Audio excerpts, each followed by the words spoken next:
अस्सलाम वालेकुम, नमस्ते, सत श्री अकाल। मैं आपका दोस्त चौधरी इमरान ज़फ़र और आज मैं आपके सामने इसलिए आया हूं क्योंकि आपको पता ही है कि हिंदुस्तान की कई रियासतों में जो है वो इलेक्शन आने वाले हैं और हो सकता है कि जम्मू कश्मीर में भी इलेक्शन हो।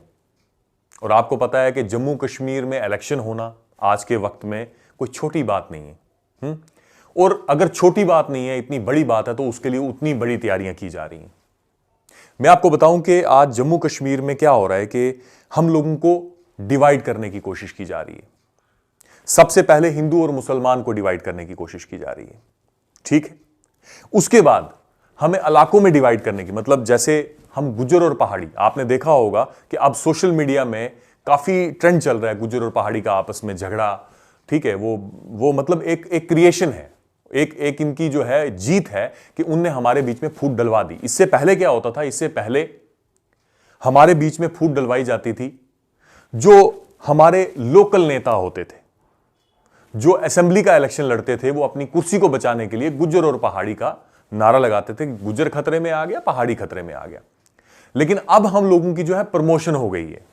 वो प्रमोशन क्यों हुई है? क्योंकि हम लोग एक हुए, हमारी ताकत बनी। आज हम लोगों को डिवाइड करने का जो है वो बदमाशी कहां से हो रही है? वो हो रही है कहां से? दिल्ली से।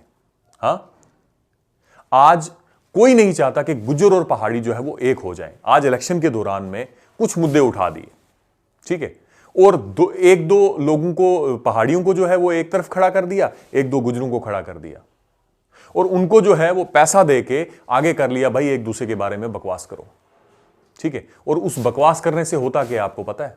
हम लोगों का नुकसान और हम लोगों में जो है फूट पड़ती है। ये लोग पेड़ हैं, इनके बारे में आप ज्यादा मत सोचिए और इनको मत सुनिए, ठीक है।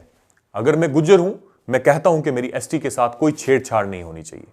ये मेरा हक है, मुझे हक मिलना चाहिए। जितना भी मेरा हक है वो मेरा हक है, मुझे मिलना चाहिए, मेरे लोगों को मिलना चाहिए, और उन लोगों को पहले मिलना चाहिए जिन लोगों ने आज तक इसका कोई फायदा नहीं उठाया, ठीक।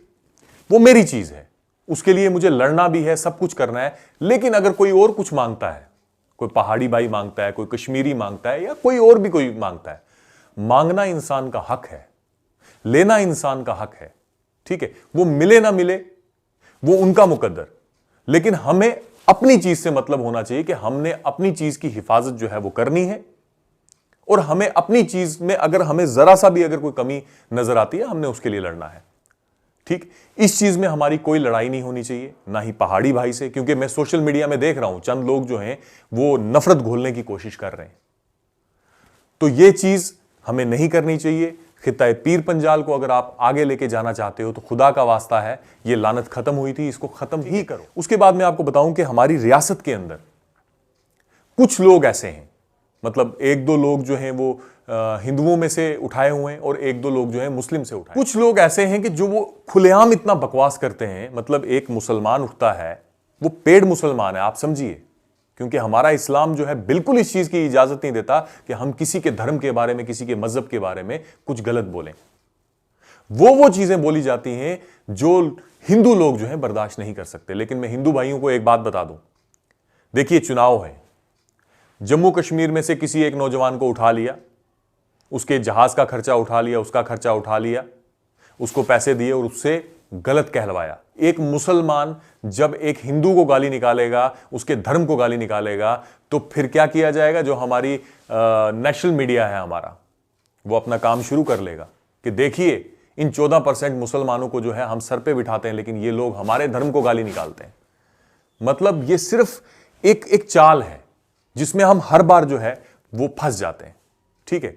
प्लीज इसको समझिए, मैं भी एक मुसलमान हूं और आप यकीन मानिए मैं हर धर्म की रिस्पेक्ट करता हूं, और मैं ये मानता हूं कि जो भी कोई इंसान अगर एक अच्छा हिंदू है, एक अच्छा मुसलमान है, एक अच्छा सिख है, वो दूसरे धर्मों को गाली नहीं दे। और हमें एक चीज से सीख लेनी चाहिए। कौन कहता है कि वक्त नहीं बदलता? आज किसानों ने वो साबित करके बता दिया, कितनी कुर्बानियां लग गई। आज किसानों की जीत हुई है, आज पूरे हिंदुस्तान के किसानों की जीत हुई है। वो हिंदुस्तान के किसानों की जीत नहीं हुई, वो हिंदुस्तान की जीत हुई है, क्योंकि वो हक की लड़ाई थी। जो लोग अभी तक उन कानूनों का जो है वो वकालत कर रहे थे कि ये कानून बहुत अच्छे हैं, अगर हम ये लाएंगे तो किसानों के लिए बहुत अच्छे हैं, लेकिन किसान कहते थे कि हमारे लिए अच्छे नहीं है, बल्कि हमें खत्म करने के लिए।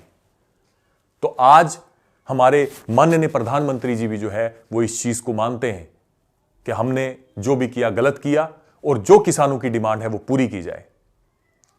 अगर ये पहले पूरी की जाती तो 700 किसानों की जान नहीं जाती। आज किसानों की एक हिस्ट्री बनी है जिससे आने वाली जनरेशन सीखेंगी कि हक के लिए लड़ना, अपने मुल्क के लिए लड़ना, अपने भाईचारे की हिफाजत के लिए लड़ना हर देशवासी का फर्ज है। तो अपना फर्ज निभाते रहिए और डिवाइड मत। मुश्किल वक्त में मुझे अपनी दुआओं में याद किया, मेरे अब्बू के लिए बहुत दुआ की। आप दुआ कीजिए कि मेरे अब्बू जल्द से जल्द ठीक हों और मैं आपके बीच में फिर से आऊं। और बहुत सी अभी हमने लड़ाइयाँ लड़नी हैं अपने इलाके के लिए। अभी तक हम कोई जंग जीते नहीं हैं, लेकिन अगर लड़ते रहेंगे तो किसानों की तरह जीतेंगे। याद रखना मेरी बात। खुदा हाफिज।